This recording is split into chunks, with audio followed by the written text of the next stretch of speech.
Hello दोस्तों, नमस्कार। आइए बात करते हैं 31 जनवरी के फर्स्ट एडिटोरियल की। और उससे पहले बता दूं आपको कि आप पेड कोर्सेज के लिए ये एप्लीकेशन डाउनलोड कर लें, आशीष क्लासेज। ये आपको प्ले स्टोर से मिल जाएगा या फिर डिस्क्रिप्शन में इसका लिंक है, वहाँ से आप इसे डाउनलोड कर सकते हैं। इस एप्लीकेशन के अतिरिक्त आप टेलीग्राम चैनल भी है हमारा आशीष क्लासेज के नाम से, उस पर भी जुड़ जाएं। वहाँ पर भी रेगुलर बेसिस पर क्विजेज आपको मिल रहे हैं। और एक कम्युनिटी में भी जुड़ जाएं, यूट्यूब कम्युनिटी में, वहाँ पे भी आपको क्विजेस रेगुलर इंटरवल पर मिलते रहे हैं। ठीक है, तो ये सब चीज़ें हैं। आज के एडिटोरियल में कुछ जो खास वर्ड्स आप सीखेंगे। पहला शब्द दे रखा है आपको फ्लरी। फ्लरी का पार्ट ऑफ स्पीच बनता है नाउन। फ्लरी का मतलब क्या होता है? इसका मतलब होता है बाउट या स्पेल। मतलब कोई चीज जो एक दौर आता है किसी चीज का, दौर बोल सकते हैं हिंदी में। कोई भी दौर जो आता है कोई चीज का, कि लगातार वो चीजें घटित होती जाती है, उसको बोलते हैं फ्लरी। स्टॉल वर्ब है। वैसे इस एडिटोरियल में ये एडजेक्टिव के रूप में यूज किया गया है नाउन के पहले। तो स्टॉल का मतलब होता है इम्पीड, या फिर आप इसे हैम्पर कह सकते हैं, या फिर इसे आप ऑब्स्ट्रैक्ट कह सकते हैं। तो रुकावट को बोला जाता है क्या? स्टॉल। या फिर आप इसे हॉल्ट भी कह सकते हो, रोकना। तो जब आप ये एडजेक्टिव के रूप में यूज करोगे तो इसका मतलब हॉल्टेड लिखोगे या ऑब्स्ट्रक्टेड लिखोगे तो रुका हुआ, इस अर्थ में ये आ जाएगा एडजेक्टिव के रूप में। फिर है मोबिलाइज। मोबिलाइज एक वर्ब है। इसका मतलब मार्शल होता है। इसका मतलब डिप्लॉय भी कह सकते हो, मस्टर भी कह सकते हो। भी किसी खास उद्देश्य की पूर्ति के लिए अगर आप सैनिकों को इकट्ठा कर रहे हो या रिसोर्सेज जुटा रहे हो तो उन्हें आप क्या कहते हैं? मोबिलाइज। कंटेस्टेड एक एडजेक्टिव है। कंटेस्टेड का मतलब होता है डिस्प्यूटेड, विवादास्पद। क्या बोलेंगे? डिस्प्यूटेड। या फिर आप इसे कहेंगे चैलेंज्ड। विवादास्पद को कहा जाता है क्या? कंटेस्टेड। अगला शब्द है ओवररन। वर्ब के रूप में यूज करेंगे। ओवररन का मतलब है किसी से आगे निकल जाना। ये इस अर्थ में ले लीजिए, किसी को पराजित कर देना, किसी पर हमला कर देना। अटैक कह सकते हो, असेल कह सकते हो, इन्वेड कह सकते हो, हरा देना। क्लिंच वर्ब है। क्लिंच का मतलब सिक्योर होता है, प्राप्त करना। विन को भी बोलते हैं जीतना। और देयर बाई एक एडवर्ब है। इसका मतलब होता है as a result of something. क्या होगा? किसी चीज़ का, मतलब किसी के परिणाम स्वरूप। आप देयर बाय लगाते हो, एडवर्ब के रूप में लगाते हो, और ये तब लगाते हो जब आपको ये बोलना हो कि इसके परिणाम स्वरूप ऐसा हुआ, तो उसके लिए देयर बाय का यूज़ किया जाता है। आज के एडिटोरियल की बात करें तो टाइटल आपको दिया है रिस्की बेट्स। रिस्की का मतलब खतरे से भरा हुआ, फुल ऑफ रिस्क। बैट का मतलब होता है वेजर, गैम्बल, जुए को बोलते हैं, चांस को बोलते हैं। तो इसके लिए सिनोनिम आप वेजर डाल सकते हो, गैम्बल भी डाल सकते हो, या फिर आप इसे क्या कहेंगे? चांस भी कह सकते हो। तो जो भी संभावना बन रही है, या जो भी आप एक जुआ खेल रहे हो, ठीक है, तो ये रिस्क से भरा हुआ है। ठीक है, ये है रिस्की बेट्स। रशिया और यूक्रेन के बीच जो कॉन्फ्लिक्ट की स्थिति बन रही है, उसको लेकर ये एडिटोरियल लिखा गया है। रशियन फॉरेन मिनिस्टर सर्गे लवरोव कमेंट। तो रशिया के जो विदेश मंत्री हैं, इनका जो कमेंट है, किसके बाद? आफ्टर रिसीविंग, रिसीव करने के बाद, अ रिटर्न रेस्पॉन्स, एक लिखित में रेस्पॉन्स मिला। किससे? यूएस से। वॉशिंगटन यूएस की राजधानी, तो यूएस से, टू मॉस्कोज सिक्योरिटी डिमांड्स। और ये रेस्पॉन्स किसके लिए था? जो मॉस्को की सिक्योरिटी डिमांड्स थी। मॉस्को रशिया की राजधानी है, तो रशिया बोल लीजिए। तो रशिया की जो सुरक्षा की मांगें थी, उसको लेकर जो यूएस ने एक लिखित में रेस्पॉन्स दिया है, प्रत्युत्तर दिया है, उस पर जो इनकी टिप्पणी है, और क्या? दैट कि रशिया डजंट वांट वॉर्स। क्या कमेंट आया? कि रशिया जो है वो युद्ध नहीं चाहता। ठीक है, ये कॉमा के अंदर लिखी हुई बात है, तो ये बता दिया स्टेटमेंट, रशिया युद्ध नहीं चाहता। ये कमेंट जो है रेजेज, ये यहाँ पे मतलब उठाता है होप्स, आशाओं को। मतलब ये एक आशा प्रदान करता है ऑफ ए डिप्लोमेटिक सॉल्यूशन। किसकी आशा? कि कूटनीतिक हल निकल सकता है। किसका हल निकल सकता है? टू द यूक्रेन क्राइसिस, इस यूक्रेन वाले संकट का कूटनीतिक हल निकाला जा सकता है। ये आशा यहाँ पे जग गई है। यहाँ तक की अगर बात करेंगे तो कमेंट जो शब्द है, इसकी जो वर्ब है वो है रेजेज।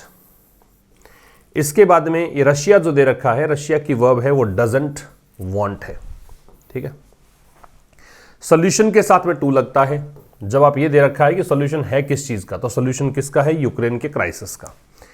क्राइसिस जो शब्द है ये सिंगुलर है, क्राइसिस है ये सिंगुलर शब्द है, इसका प्लूरल बनता है क्राइसिज। ये आई के स्थान पे ई लगाते हैं, ये भी नाउन है और प्लूरल है, इसको ऐसे याद कर लो, ये सिंगुलर और प्लूरल। ये तो हो गया सिंगुलर और ये है प्लूरल। ठीक है, और इसमें देखने वाली बात क्या थी? और तो कुछ खास था नहीं। तो रशिया के विदेश मंत्री, ये इनका नाम है सर्गे लेवरोव, इनकी टिप्पणी किसके बाद? आफ्टर रिसीविंग, आफ्टर प्रपोजिशन है इसलिए आईएनजी है। प्राप्त करने के बाद क्या? एक लिखित में प्रत्युत्तर, रेस्पॉन्स। रेस्पॉन्स नाउन है, रिटर्न एडजेक्टिव है। किससे? वॉशिंगटन से। और किसके प्रति रेस्पॉन्स है ये? रशिया ने कहा था कि हमें सुरक्षा की डिमांड्स इसने की थी, सिक्योरिटी डिमांड्स की थी, उसको लेकर जो रेस्पॉन्स मिला है लिखित में वॉशिंगटन से। क्या कमेंट क्या था? कमेंट ये था कि रशिया युद्ध नहीं चाहता। तो ये कमेंट जो है ये आशाएं यहाँ पे रेज करता है किसके? डिप्लोमेटिक सॉल्यूशन की। और सॉल्यूशन किसका है? यूक्रेन के क्राइसिस का। यहाँ पे एक बात काम की ये है कि रेज है वो ट्रांजिटिव वर्ब है, रेज ट्रांजिटिव वर्ब है, आगे इसके ऑब्जेक्ट लगेगा। तो रेज का ऑब्जेक्ट है यहाँ पे होप है, जबकि इसके स्थान पे राइज होता तो ये इन ट्रांजिटिव वर्ब होती, आगे ऑब्जेक्ट नहीं लगता है।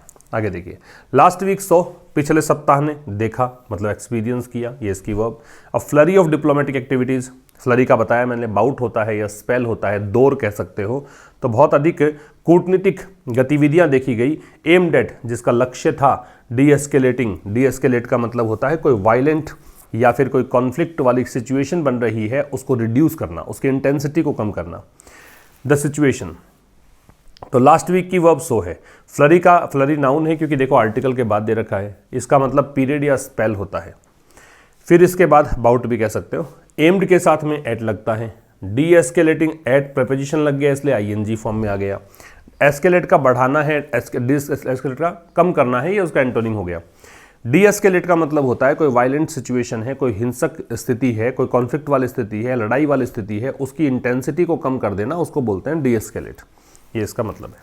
आगे देखिए, besides the US return response to Russia, किसके अतिरिक्त? बिसाइड्स का मतलब के अलावा, यूएस के लिखित में प्रत्युत्तर के अलावा जो रेस्पॉन्स दिया है रशिया को उसके अतिरिक्त।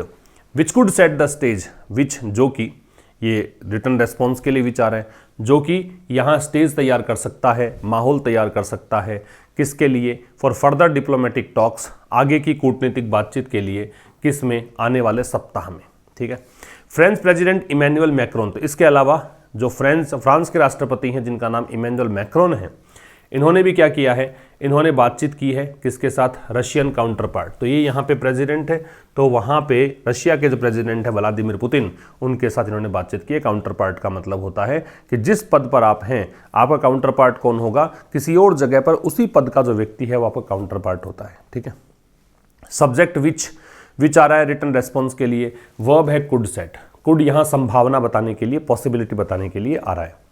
French president Emmanuel Macron subject है, वर्ब है इसकी हैज हेल्ड। हेल्ड जो है ये होल्ड की थर्ड फॉर्म है। होल्ड फर्स्ट फॉर्म होती है, हेल्ड सेकेंड फॉर्म होती है और हेल्ड थर्ड फॉर्म होती है। Hold, held, held. अब यहाँ पे देखो, स्टेज सेट करना, स्टेज को स्टेज सेट करने का मतलब ये है कि माहौल तैयार करना, उसकी भूमिका बना देना। ठीक, और इसके अलावा यहाँ फ्रेंच प्रेसिडेंट के पहले द लगता है, लेकिन नाम दे रखा है इमैनुअल मैक्रोन, इस कारण से द का प्रयोग हम नहीं करेंगे। काउंटर पार्ट का मतलब मैंने बता दिया। होल्ड की तीनों फॉर्म हमने देख ही ली, बाकी कुछ इसमें विशेष नहीं था। Mister Macron and German chancellor Olaf Scholz, तो मिस्टर मैक्रोन जो ये फ्रांस के राष्ट्रपति हैं, जर्मनी के चांसलर ओलेफ स्कोल्ज, दोनों दो सब्जेक्ट हो गए तो आर आ गया। आर ऑल्सो रिपोर्टेडली ट्राइंग, ये भी तथाकथित रूप से कोशिश कर रहे हैं किसकी? रिवाइव, फिर से रिस्टोर करने की, फिर से स्टार्ट करने की। क्या? स्टोल्ड मिन्स्क प्रोसेस। मिन्स्क जो है बेलारूस की राजधानी है, बेलारूस की राजधानी का नाम है मिन्स्क। तो जो रुका हुआ प्रोसेस है मिन्स्क वाला, उसको फिर से स्टार्ट करने की कोशिश कर रहे हैं। स्टोल्ड का मतलब बताया था, हैम्पर होता है, इम्पीड होता है, ऑब्स्ट्रक्ट होता है, होल्ट होता है। दैट सॉर्ट, जिसमें चाहा गया था, अब इस प्रोसेस के लिए दैट आ गया। इसमें ये कोशिश की गई थी, सीक की सेकंड फॉर्म है, सीक की सेकंड और थर्ड फॉर्म सॉर्ट होती है, चाहना, तलाशना, कोशिश करना। इसमें ये कोशिश की गई थी to find a peaceful solution, कि शांतिपूर्ण हल निकाला जाए। सॉल्यूशन में 2 लग गया, किसका? यूक्रेन के इंटरनल कॉन्फ्लिक्ट का, यूक्रेन का जो आंतरिक संघर्ष है उसका। और ये संघर्ष किस किस के बीच में है? बिटवीन कीव, कीव यूक्रेन की राजधानी है, ठीक है। एंड रशिया बेग्ड, बेग्ड का मतलब सपोर्टेड, और रशिया के द्वारा समर्थित। सेपरेटिस्ट का मतलब होता है अलगाववादी। In the eastern Donbas region, कहाँ पे? पूर्वी जो डोनबास क्षेत्र है वहाँ पे। काम की बात देखिए, ये सब्जेक्ट हुआ मिस्टर मैक्रोन और जर्मन चांसलर ओलाफ स्कोल्ज। इसकी वर्ब है, ये आर है, एक बात। दूसरी बात, रिपोर्टेडली जो शब्द है ये एडवर्ब है। इसका मतलब परपरटेडली होता है, तथा कथित रूप से। इसका मतलब सपोज्डली होता है, या इसे एलिजली कह सकते हो, तथाकथित रूप से। ऑल्सो है, एडवर्ब है, ठीक है। ये आर के बाद मतलब हेल्पिंग वर्ब के बाद हम यूज करते हैं। रिवाइव है, ये फिर से स्टार्ट कर देना है। स्टोल्ड एडजेक्टिव है, क्योंकि मिन्स्क प्रोसेस यहाँ पे नाउन है, स्टोल्ड इसका एडजेक्टिव है, पास्ट पार्टिसिपल स्टोल्ड का रुका हुआ है, हॉल्टेड है।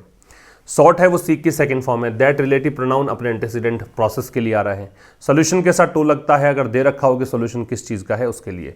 बिटवीन के साथ में हम एंड का प्रयोग करते हैं, तो ये बिटवीन में एंड आ गया, ठीक है। इसके आगे देखिए, mister Putin has said, mister Putin की वर्ब है हैज सेड। मिस्टर पुतिन ने कहा है क्या? The US response does not address Russia's core security concerns. क्या कहा है कि यूएस रेस्पॉन्स जो है, यूएस का जो रेस्पॉन्स है, डज नॉट एड्रेस, वो मतलब सॉर्ट आउट नहीं करता है। एड्रेस का मतलब यहाँ पे सॉर्ट आउट करना है, सुलझाना है। किस चीज़ को? रशिया के कोर सिक्योरिटी कंसर्न्स। कोर का मतलब होता है सेंट्रल, ये हालांकि नाउन है, इसका मतलब central and most important part, सबसे मुख्य पार्ट जो होता है उसको कोर बोलते हैं। तो पुतिन ने क्या कहा है कि यूएस ने जो ये रिटर्न में रेस्पॉन्स दिया है ना, ये जो रशिया की एक मुख्य सिक्योरिटी चिंताएं हैं, सिक्योरिटी को लेकर चिंताएं हैं, उसको एड्रेस नहीं करता है। इस रेस्पॉन्स से वो चिंताएं सॉल्व नहीं होती हैं। तो यूएस रेस्पॉन्स की वर्ब है, डज नॉट एड्रेस है। डज यहाँ पे हेल्पिंग वर्ब है, नॉट एडवर्ब ऑफ निगेशन है। एड्रेस यहाँ पे वर्ब है, मैन वर्ब है। Fears of a military conflict are still there. Fears की वर्ब है वो आर है। फियर्स का मतलब भय, डर। किसका? मिलिट्री कॉन्फ्लिक्ट का, सैन्य लड़ाई का, सैनिकों की लड़ाई का, वो अभी भी है। स्टिल है, इसका मतलब होता है इवन नाउ। स्टिल एक एडवर्ब है, स्टिल जो है वो एक एडवर्ब है, इसका मतलब होता है इवन नाउ। तो कह रहा है कि सैन्य कॉन्फ्लिक्ट का, मिलिट्री कॉन्फ्लिक्ट के डर जो हैं अभी भी हैं, ठीक है। Russia which has mobilised thousands of troops. Russia which यहाँ पे रशिया के लिए, इसकी वर्ब है हैज मोबिलाइज्ड। मोबिलाइज का मतलब बताया मैंने आपको कि मार्शल होता है, या फिर आप इसे मस्टर कह सकते हो, या डिप्लॉय कह सकते हो, तैनात करना कह सकते हो। थाउजेंड्स ऑफ ट्रुप्स, थाउजेंड से पहले जब कोई संख्या नहीं दे रखी है, ऐसा थाउजेंड के साथ भी होता है, डजन के साथ भी है, मिलियन में भी है, बिलियन में भी है, ग्रोस में भी है, स्टोन में भी है। ये जो संख्यावाचक शब्द होते हैं, लिख देता हूं, डजन के साथ या 100 दे रखा हो, या 1000 दे रखा हो, या मिलियन दे रखा हो, या बिलियन हो, या स्कोर हो, स्कोर का मतलब 20 होता है, या ग्रोस हो, ग्रोस का मतलब 144 होता है। ये कुछ नंबर डिनोटिंग वर्ड से संख्याएं बताते हैं। इनसे पहले अगर कोई निश्चित संख्या दे रखी है, ठीक है ना, अगर इनसे पहले कोई डेफिनेट नंबर दे रखा है तो आप इनमें एस या ईएस नहीं जोड़ सकते हैं। यदि इनमें से कोई भी शब्द हैं और इसके साथ डेफिनेट नंबर दे रखा हो इससे पहले, तो इनमें एस और ईएस आप नहीं जोड़ेंगे, ठीक है। तो इसलिए देखो, यहाँ पे संख्या नहीं है तब जोड़ा है हमने, अगर संख्या यहाँ पे होती तो एस और ईएस नहीं जुड़ता, ठीक है।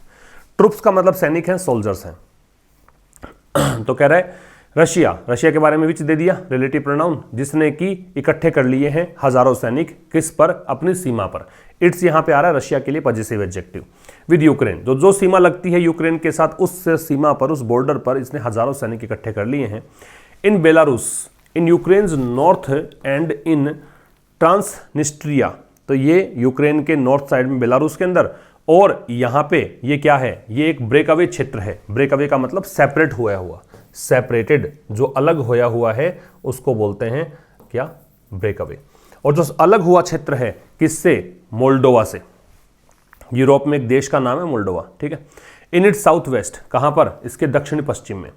Has a clear military advantage. Russia के लिए आ रहा है हैज। रशिया के पास एक बिल्कुल स्पष्ट सा मिलिट्री एडवांटेज है कि अगर लड़ाई हो जाती है तो साफ साफ लगता है कि भाई रशिया ही जीतेगा यहाँ पे लड़ाई के अंदर। ये मिलिट्री एडवांटेज है इसके पास। तो बहुत सिंपल सी बात तो ये है कि रशिया की वर्ब तो हैज़ है। विच रिलेटिव प्रोनाउन है तो इसके लिए हैज़ मोबिलाइज दे रखा है रशिया को देखकर ही।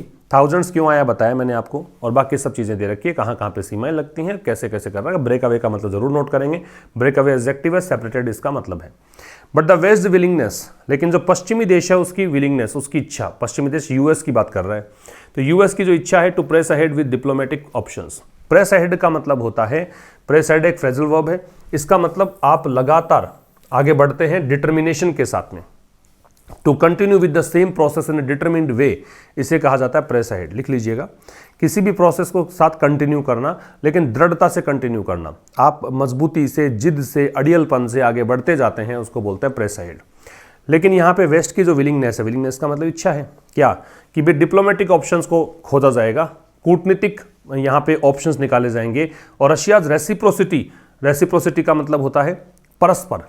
जैसे यहाँ पे यूएस ने कहा कि हमारी इच्छा है कि हम कूटनीतिक हल चाहते हैं, तो रशिया ने भी कहा कि भी ठीक है हम भी कूटनीतिक हल चाहते हैं, हम भी लड़ाई नहीं चाहते। ये रेसिप्रोसिटी है, एक प्रकार से परस्पर लेन देन जो होता है उसको बोलते हैं exchange of ideas, exchange of something, वो जो है वो होता है रेसिप्रोसिटी। तो ये दोनों चीज़ें जो है ना, ये सजेस्ट करती हैं, ये दर्शाती हैं। ये सजेस्ट आ रहा है किसके लिए, एक सब्जेक्ट ये हो गया, एक सब्जेक्ट ये हो गया, दोनों को मिला के प्लूरल वर्ब आएगी, प्लूरल सब्जेक्ट हो गया इस कारण से। ये यहाँ पे संकेत करते हैं, दर्शाते हैं that neither side is in a Hari for armed conflict, कि दोनों में से एक भी साइड ना ही तो रशिया और ना ही अमेरिका, दोनों में से कोई भी साइड जो है वो जल्दी में नहीं है किसके, आर्म्ड कॉन्फ्लिक्ट के। आर्म्ड कॉन्फ्लिक्ट का मतलब हथियारों की लड़ाई, सेना का विद्रोह, मतलब ये जो मिलिट्री कॉन्फ्लिक्ट है उसके लिए जल्दीबाजी दोनों में से किसी भी साइड की नहीं है। काम की बात क्या है वो समझो। नीदर जो है ये यहाँ पे डेमोस्ट्रेटिव डिस्ट्रीब्यूटिव एडजेक्टिव है। अगर इसके बाद नाउन नहीं होता तो डिस्ट्रीब्यूटिव प्रोनाउन इसको कहा जाता, डिस्ट्रीब्यूटिव एडजेक्टिव है। नीदर का प्रयोग हम दो के लिए ही करते हैं, दो से अधिक होता तो यहाँ पे हम नन लगाते। क्या लगाते, NONE, नन। इन हरी एक फ्रेज है, यहाँ पे ए लगेगा, ठीक है, ये एक फ्रेज है, ऐसा कैसा ही आएगा। आगे देखिए, there is a strong case for de-escalation. A strong case की वर्ब इज है, देयर से स्टार्ट है तो इन्वर्जन है। डी एस्केलेशन बताया मैंने, वायलेंट सिचुएशन है, कॉन्फ्लिक्ट वाली सिचुएशन है, उसकी इंटेंसिटी को कम करने का प्रोसेस जो है वो डी एस्केलेशन होता है। तो एक बहुत ही मजबूत सी स्थिति बन रही है डी एस्केलेशन की, कि वहाँ से सैनिकों को हटा लिया जाएगा, वहाँ पे मतलब लड़ाई नहीं होगी, ऐसी स्थिति बन रही है। Mister Putin has already achieved many things. Mister Putin ने पहले ही बहुत सारी चीज़ें प्राप्त कर ली हैं। Without a shot being fired, बिना कोई गोली मारे, है ना। तो मिस्टर पुतिन की वर्ब है वो हैज़ अचीव्ड है, ऑलरेडी एडवर्ब है, ऑलरेडी के आने पर वैसे प्रेजेंट परफेक्ट लगाते हैं, इस कारण से हैज़ प्लस थर्ड फॉर्म देख ही रहे हैं आप। मैनी थिंग्स में थिंग्स नाउन है, मैनी यहाँ पे डिटर्मिनर है, और मैनी के साथ में नाउन है प्लूरल लगती है क्योंकि काउंटेबल नाउन के लिए आता है। जबकि मैनी ए या एन अगर दे रखा है, मान लीजिए मैनी के साथ में ए या एन होता तो फिर हम सिंगुलर नाउन का प्रयोग करते हैं, ठीक है।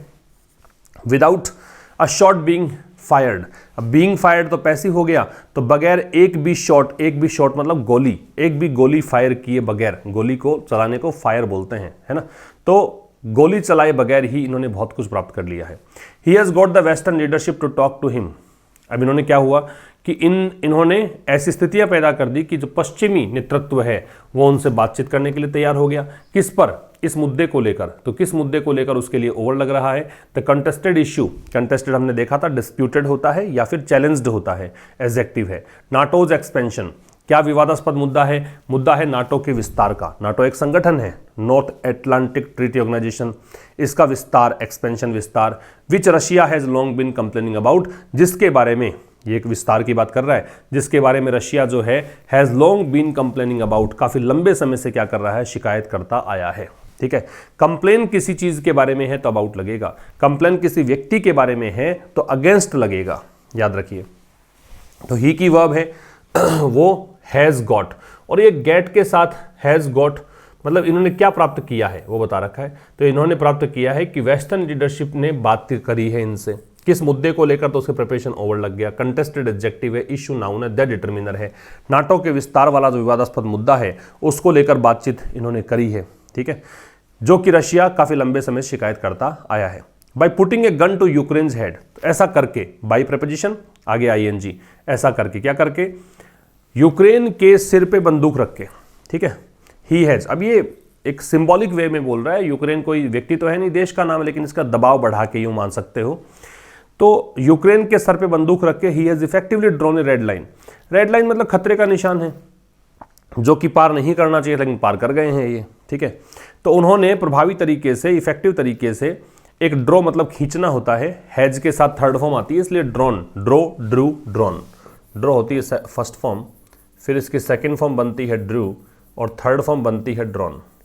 तो इन्होंने रेड लाइन जो है एक वो खींच दी है in Russia's relations with the west, जिसमें रशिया के जो रिश्ते हैं पश्चिमी देश के साथ, US के साथ, ठीक है ना, वो एक रेड लाइन इन्होंने खींच दी है। कहने का मतलब एक खतरे की घंटी बजा दी है कि भाई अगर आप हमें हमारी मांगे पूरी नहीं करोगे तो हम भी ऐसा कर सकते हैं, दबाव बना सकते हैं। तो ही की वर्ब है वो हैज ड्रॉन है, इफेक्टिवली एडवर्ब है, रेड लाइन इसके ऑब्जेक्ट है, ठीक। आगे देखिए, ऑल्सो, साथ ही। अब ऑल्सो का प्रयोग आप सेंटेंस के स्टार्ट में भी कर सकते हो, ये एडवर्ब है। As the US and its allies are scrambling, US के पहले द लगता है, जिन देशों के नाम के साथ यूनाइटेड, यूनियन या रिपब्लिक जुड़ा हुआ रहता है वहां पे आप द लगाते हैं, चाहे UK हो, चाहे USSR हो, चाहे आयरिश रिपब्लिक हो, या फिर ये वाला हो US हो, तो इनसे पहले द लगेगा। अलाइज का मतलब मित्र है ना, मित्र राष्ट्र कह दीजिए। स्क्रैम्बल फॉर, स्क्रैम्बल का मतलब है जल्दीबाजी में या पैनिक में आप कुछ प्राप्त करने की कोशिश करते हैं, बहुत संघर्ष करते हैं, उसके लिए स्क्रैम्बल यूज करते हैं, ठीक है। जल्दीबाजी में या डर में आप कुछ प्राप्त करने की हर संभव प्रयास करते हैं, उसे कहते हैं स्क्रैम्बल। साथ ही देखो एक बात यह है कि US और जो मित्र राष्ट्र हैं इसके, अब इसकी verb are scrambling, present continuous है, ये कोशिश कर रहे हैं बहुत ज्यादा फॉर इकोनॉमिक मेजर्स। क्या कोशिश कर रहे हैं? आर्थिक कदम उठाना चाह रहे हैं, इकोनॉमिक आर्थिक मेजर्स कदम, किसके लिए? रशिया को पनिश करने के लिए। इफ इट इन्वेड्स यूक्रेन, कब? यदि ये आक्रमण करता है यूक्रेन पर, तो इट यहां पे रशिया के लिए आ रहा है, इन्वेड्स वर्ब है, इट की है, तो इन दोनों की वर्ब तो है आर स्क्रैम्बलिंग, इट की वर्ब है वो इन्वेड्स है। बहुत सिंपल सी बात है कि US और उसके मित्र राष्ट्र जो हैं वो कोशिश कर रहे हैं आर्थिक यहां पे कुछ कदम उठाने की, रशिया को पनिश करने के लिए, यदि ये यूक्रेन पर आक्रमण करता है। The 2014 Russian annexation of Crimea and Moscow's continued support. तो 2014 का रशिया का जो एनेक्सेशन का मतलब होता है बलपूर्वक आपने अपने अंदर मिला लिया, ठीक है।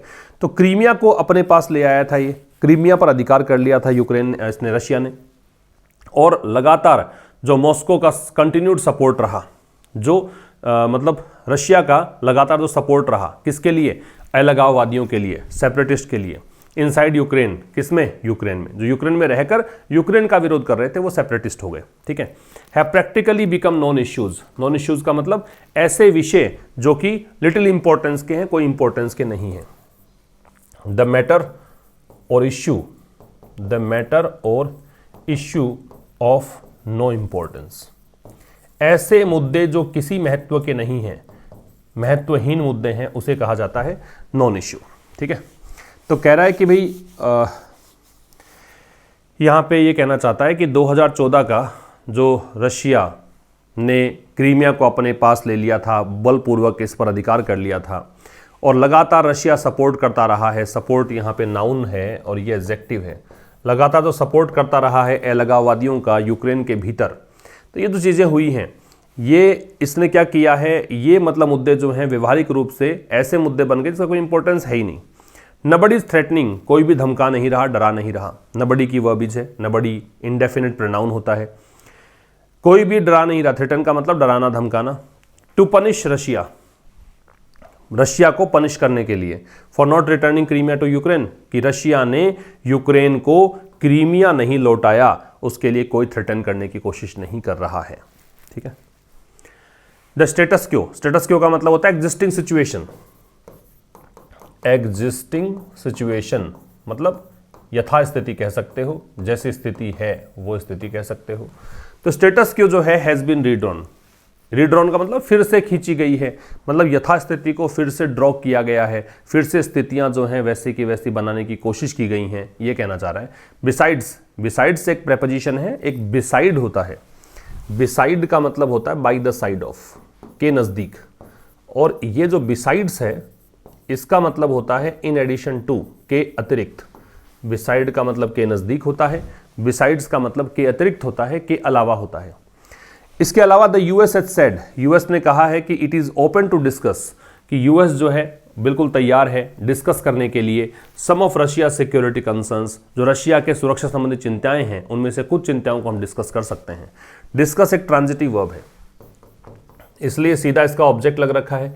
ये जो रशिया के सिक्योरिटी कंसर्न्स है ये इसका ऑब्जेक्ट है। डिस्कस के साथ इसी कारण से कोई प्रेपोजिशन नहीं लगता है, क्योंकि ये ट्रांजिटिव वर्ब है।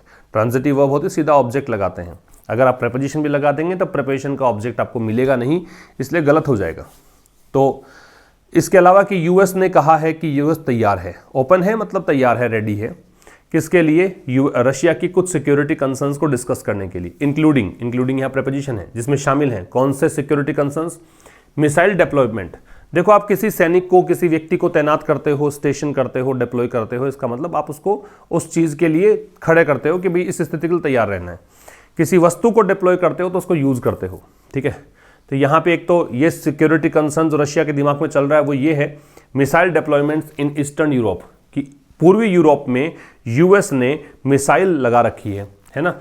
And military exercises in sensitive regions, और कुछ संवेदनशील क्षेत्र हैं, सेंसिटिव एडजेक्टिव है, रीजन्स नाउन है, कुछ संवेदनशील क्षेत्र है जहाँ पे मिलिट्री एक्सरसाइजेज चल रही हैं। तो ये कुछ मुद्दे हैं, इनको सॉर्ट आउट करने की बात यहाँ पे यूएस कह रहा है कि हम तैयार हैं, कर लेंगे बातचीत। रशिया शुड एक्सेप्ट, रशिया की वर्ब शुड एक्सेप्ट है, शुड मॉडल ऑक्सिलरी वर्ब है, एक्सेप्ट V0 है, बेस फॉर्म है। तो रशिया को क्या करना चाहिए? एक्सेप्ट करना चाहिए क्या? यूएस के प्रपोजल्स को, यूएस के जो प्रस्ताव है, यूएस के जो प्रपोजल्स हैं उनको एक्सेप्ट करना चाहिए। डी एस्केलेट, अब ये शुड से ही जुड़ा है, शुड से एक वर्ब तो ये जुड़ी है, एक ये डी एस्केलेट जुड़ रखी है, ठीक है। और क्या करना चाहिए? इस क्राइसिस की जो इंटेंसिटी है, इस संकट की जो इंटेंसिटी है, वो क्राइसिस जो किसके इर्द गिर्द है, यूक्रेन के इर्द गिर्द चल रहा है, उसको कम कर देना चाहिए। एंड ऑप्ट फॉर का मतलब होता है कि आप सोच समझ कर कोई विकल्प का चयन करते हो और आपको एक विकल्प चयन करना चाहिए। ऑप्ट फॉर भी इसी की वर्ब है, तो शुड से ही जुड़ा हुआ है, एक्सेप्ट भी, डी एस्केलेट भी, ऑप्ट फॉर भी। मोर डायलॉग ऑन क्रिटिकल इश्यूज, और जो पेचीदगीपूर्ण इश्यूज हैं, जो क्रिटिकल इश्यूज हैं, जो महत्वपूर्ण मुद्दे हैं, क्रिटिकल का मतलब इंपॉर्टेंट मान लीजिए, यहाँ पे जो महत्वपूर्ण मुद्दे हैं उन पर अधिक बातचीत करने की कोशिश करनी चाहिए। इंक्लूडिंग नाटोज ईस्टवर्ड एक्सपेंशन, और इनमें इन मुद्दों में क्या शामिल है? इंक्लूडिंग फिर से प्रेपोजिशन है, इसमें शामिल है नाटो का पूर्व की ओर, वार्ड जहां लगाते हो इसका मतलब की ओर है, जैसे टुवार्ड है, ईस्टवर्ड है, अपवार्ड है, डाउनवार्ड है, की ओर, किसी डायरेक्शन में। तो पूर्व की ओर जो इसका विस्तार है उस पर भी चर्चा होनी चाहिए।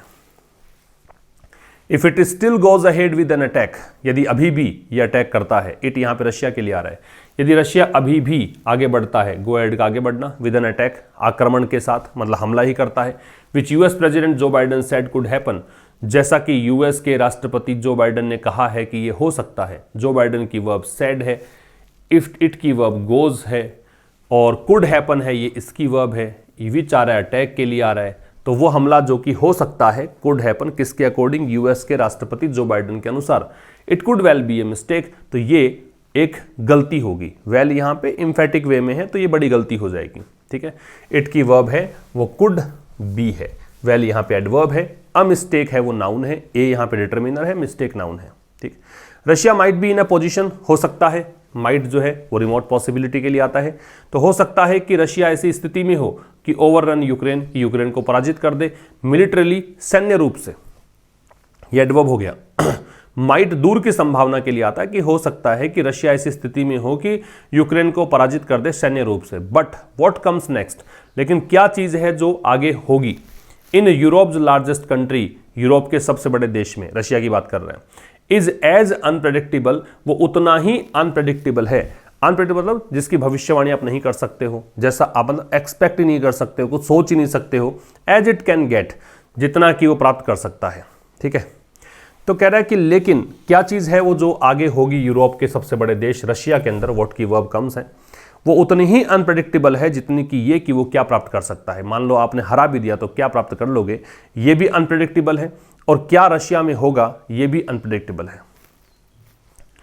If the post 9/11 military adventures, ये पोस्ट का मतलब बाद में होता है, प्री लगा दोगे तो पहले होता है। तो 9/11 वाला जो मिलिट्री एडवेंचर दुस्साहस के लिए यूज किया गया है, तो यूएस के अंदर जो 9/11 वाला हमला हुआ था उसके बाद आर एनी लेसन्स, तो यदि ये जो एडवेंचर्स थे इसके बाद जो घटनाएं घटी थी वो अगर कोई लेसन है, अगर कोई उससे सीख मिलती है, इट इज दैट, वो सीख क्या है, इट की वर्ब इज है that great powers could clinch Swift victories, ये सीख है कि जो बड़ी शक्तियां हैं, कुड क्लिंच वो हो सकता है, क्लिंच का मतलब सिक्योर होता है, विन होता है, गेट होता है, एक्वायर होता है, वो हो सकता है कि प्राप्त कर ले, स्विफ्ट विक्ट्री मतलब तेज गति से जीत प्राप्त कर ले, किसके खिलाफ, वीकर कंट्रीज, कमजोर देशों के खिलाफ, बट कुड फेल मिजरेबली, लेकिन ये असफल हो सकते हैं, मिजरेबली मतलब बड़े दयनीय रूप से, है ना, मिजरे मतलब बड़े ही दयनीय रूप से, पिटिएबल सिचुएशन में, इन सस्टेनिंग दोज विक्ट्रीज, सस्टेन का मतलब होता है मेंटेन करना, रिटेन करना, बनाए रखना, तो इन जीत को बनाए रखने में ये मतलब असफल रहते हैं। एडवेंचर्स वर्ब है, एडवेंचर्स की एडवेंचर सब्जेक्ट है, इसकी वर्ब आर है, इट की वर्ब इज है, ग्रेट पावर्स की वर्ब कुड क्लिंच है, क्लिंच का मतलब मैंने बताया आपको, कुड यहां पॉसिबिलिटी बता रहा है, स्विफ्ट विक्ट्रीज में स्विफ्ट यहां पे एडजेक्टिव है, विक्ट्रीज नाउन है, अगेंस्ट प्रेपोजिशन है, वीकर कंट्रीज में वीकर एडजेक्टिव है, कंट्रीज नाउन है, बट कंजंक्शन है, कुड फेल, अब ये फिर से आ रहा है ग्रेट पावर्स के लिए, ग्रेट पावर्स की ही वर्ब कुड फेल है, ठीक है, मिजरेबली एडवर्ब है, इन सस्टेनिंग में इन प्रेपोजिशन है, सस्टेनिंग वर्ब हो गई आईएनजी फॉर्म में, दोज विक्ट्रीज में दोज डेमोन्स्ट्रेटिव एडजेक्टिव है, विक्ट्रीज यहां पे नाउन है। Mister Putin should not walk into का मतलब क्या होता है, वॉक इनटू का मतलब केयरलेस तरीके से आप किसी चीज में इन्वॉल्व हो जाओ, लिख सकते हो, to involve in something carelessly, किसी चीज में केयरलेसली, लापरवाही से शामिल हो जाने, उसको बोलते हैं क्या, वॉक इनटू। तो mister Putin should not walk into the same mistake, तो मिस्टर पुतिन को वही गलती फिर से नहीं करनी चाहिए, एंड देयर बाई बताया था कि एज ए रिजल्ट ऑफ, और अगर ये गलती करते हैं तो इससे क्या होगा, यूरोप को वापस धकेल देंगे किसमें, डार्कर डेज, मतलब जो अंधकारमय दिन थे, निराशाजनक टाइम था, कोल्ड वॉर का, शीत युद्ध का, उसमें नहीं धकेलना चाहिए। तो मिस्टर पुतिन को ये सलाह दे रखी है लेखक के द्वारा कि ना ही तो वो मिस्टेक दोबारा से करनी चाहिए। दूसरी बात, अगर ये मिस्टेक करें तो इसके परिणाम स्वरूप एक घटना और घट सकती है, और ना ही इनको यूरोप को वापस धकेलना चाहिए कोल्ड वॉर के उन डार्कर डेज में, ठीक है। तो ये हुआ आज के इस सेशन में, मुलाकात होगी अब कल एक नए सेशन के साथ, तब तक के लिए नमस्कार, थैंक यू वेरी मच।